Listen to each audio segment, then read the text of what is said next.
আল্লাহ রাব্বুল আলামিন বলেন সুম্মা নুফিখা ফীহি উখরা ফাইযা হুম কিয়ামুন ইয়ানজুরুন।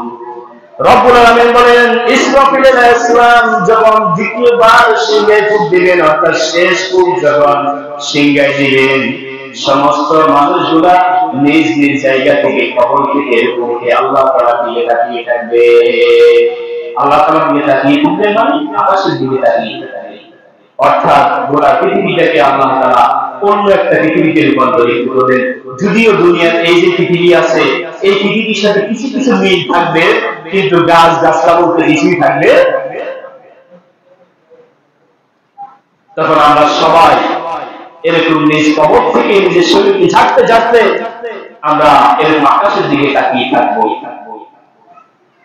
এরপরে ফেরেশতারা আমাদেরকে টেনে হেসড়ে একটা মাঠের জন্য নিয়ে যাবে, যে মাঠ প্রতিষ্ঠিত করার জন্য, কায়েম করার জন্য আল্লাহ তাআলা এতগুলো ইন্তজাম, এতগুলো আয়োজন করেছেন।